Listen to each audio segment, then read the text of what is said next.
It's time to start week 6. Week 6 is a brand new unit. We are going to do an online mini research project. The name of this project is Stunt Journalism. Now, I know you're thinking there's only a few weeks left. How can we possibly do a research project? But I promise you that not only will you be successful, but that it should be a pretty good learning experience. So, the idea of stunt journalism comes from this 30-day challenge idea. This is a short TED talk that we are going to watch about the 30-day challenge. And as he talks, think about things that you could take on for 30 days. Now, we're not going to do this for 30 days, we're going to do this for a week. But think about the ideas he's talking about here.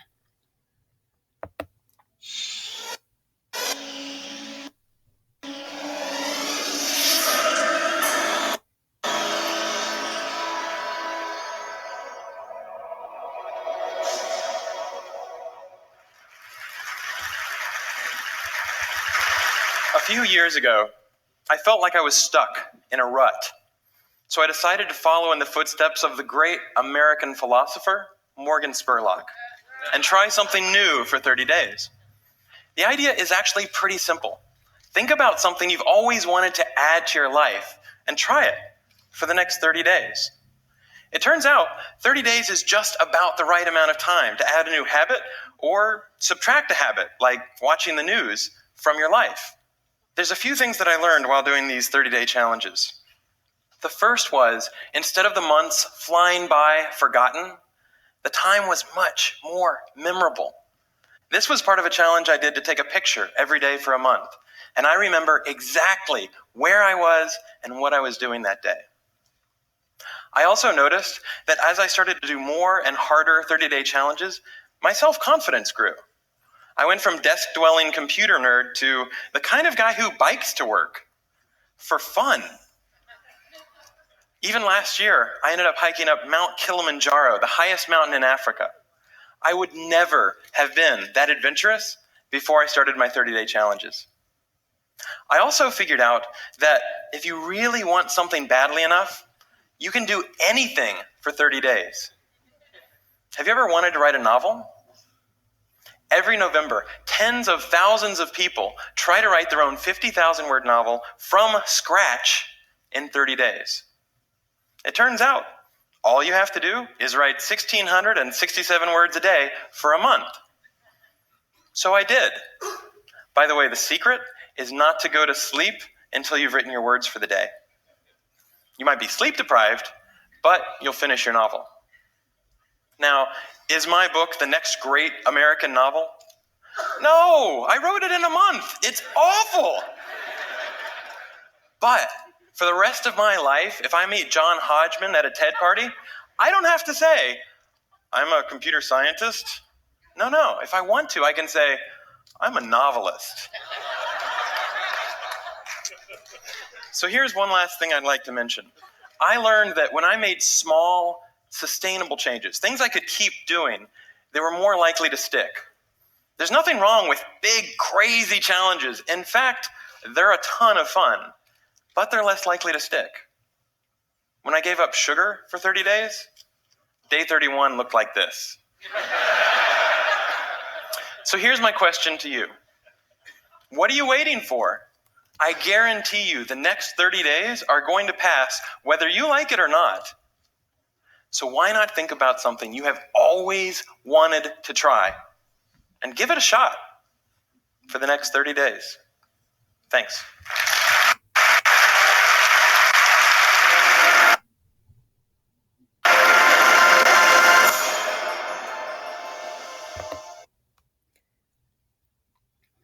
So, as you think about that idea, the 30-day challenge, now obviously we don't have 30 days, so we're not doing a 30-day challenge, but we are going to do something that's called stunt journalism. Stunt journalism, or immersion journalism, is where journalists immerse themselves in a situation and with the people involved. The final product tends to focus on the experience not necessarily the writer. In other words, you actually are going to do the thing you are researching, and you're going to write about your experience, and you're going to include facts about your topic from expert sources. This is a research project and a research paper, but you get to write it in the first person because it is your experience that you are writing about. So here's some very short examples of stunt journalism. I just found these online. If we were face to face, you would be choosing a book to read, and you would be reading this book along with writing your paper. But obviously, we don't have that option this year. And so I'm just going to explain to you some examples of stunt journalism. So this first one is called Dinner is Printed by A.J. Jacobs. And I've highlighted for you his stunt and some of his expert sources, the facts that he consulted to bring into his project. So his plan, his stunt, is highlighted in yellow. He says he will immerse himself in the world of 3D printing. I would live for a week using nothing but 3D printed objects, toothbrushes, furniture, bicycles, vitamin pills, in order to judge the technology's potential and pitfalls. So that's the stunt that he's going to do. Then in blue, I've highlighted one of the expert sources he consulted. He approached Had Lipson, a Cornell engineering professor. And so he will go throughout this article that he wrote and give expert facts, statistics, data from Had Lipson, among others. Here's another example. Creating Your Happiness, the 21-Day Positivity Challenge. This writer from Montclair State University decided to take on a 20-day positivity challenge. This writer gives their reasoning in the couple of paragraphs at the beginning, then talks about what the 21-day positivity challenge is, what this person is actually going to do in yellow, and starts citing at least one of their resources, this quote from Wade Boggs, right? A positive attitude causes a chain reaction of positive thoughts, events, and outcomes. It's a catalyst and sparks extraordinary results. That is one of his expert sources that this author brings into this stunt. Here's another one, the 30-day water challenge, right? This author said they did the 30-day water challenge and didn't notice any results, kind of like Beyonce. So in yellow, she talks about what actually went down, right? So what she found out.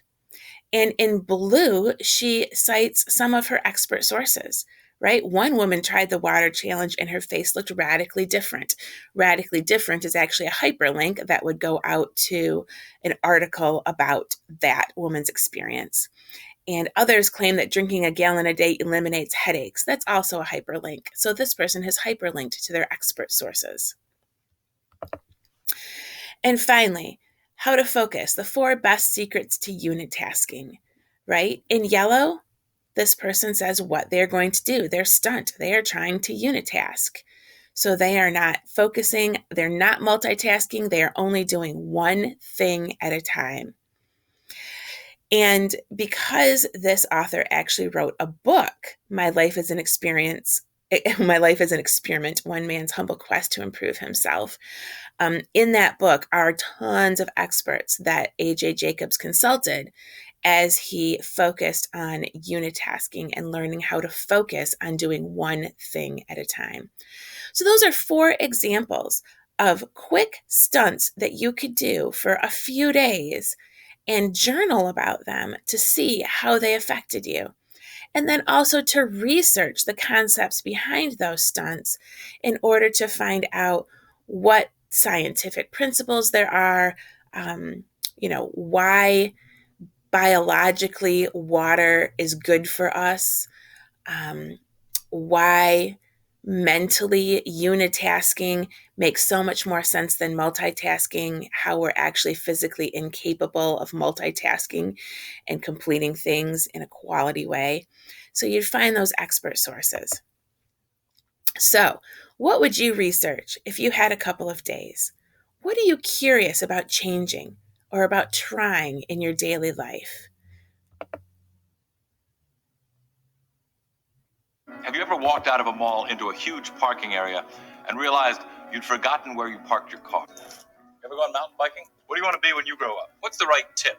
Have you called a plumber to your home lately? How superstitious are you? How much money would it take to make you spend a night in a cemetery? Would you display this as a trophy? Do you have a pet? Do you have a sweet tooth? Do you believe in the power of a curse? Have you had your hearing tested lately? Planning a trip soon? Can you remember the tallest man you've ever seen? Do you love to go a-wandering beneath a clear blue sky? Have you noticed what big stars real estate agents have become? Are you careful with your personal records? Does your computer ever seem to have a mind of its own? Have you ever visited a Chinatown section in a major city? Have you ever visited a flea market? Have you ever visited a truck stop? Did you ever have a job as a waiter? Have you noticed how many successful restaurants are theme-based these days? Have you ever had the desire to write your initials in wet cement?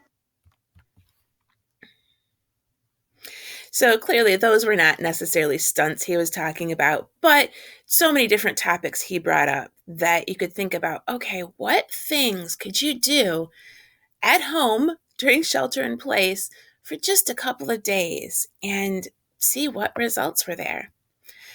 So the first step of your project, think of a question that Google can't answer. It should be something that you want to know about yourself, about your health or your mental health or your life in general. And you'll record your question or idea on Flipgrid. I know that Flipgrid is not working for some of you, and if you can't get your idea to record, that's okay. You can send it to me in Google Classroom, but try to record it if you can. So here are some examples, things that I might do for the next 3 to 5 days, just to see how they change me and how I feel. Right? So one example, if I actually do my physical therapy every day for the next 5 days, will I gain strength and flexibility? Right? That's something that I could easily do. And I could also easily research exercises for ankle strength. I could easily research the scientific principles behind physical therapy. I could easily research things that that will make your ankle stronger, reasons or how long it would take to build strength and flexibility, like how many days, because obviously 5 days isn't enough, but it's a start. Another thing I could do, if I force myself to go to bed at midnight, will I feel better in the morning? One of the problems that I've been having during this shelter in place is that I stay up way too late. It's usually 2 o'clock in the morning before I go to bed. And then when I get up in the morning, I just feel like death.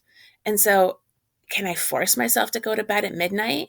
I'm not trying to force myself to go to bed at midnight for the rest of my life. I'm just thinking for the next 3 days, if I go to bed at midnight, will I feel better in the morning?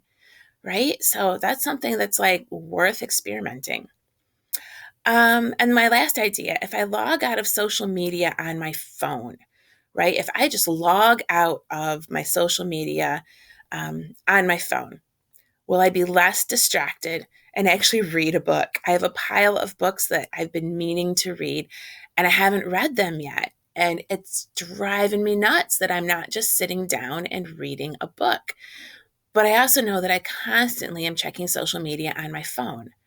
So if I had a book out and I wasn't logged into social media on my phone, would I actually be able to focus and read? Those are some questions that I could ask myself and some things that I could do for just 3 to 5 days.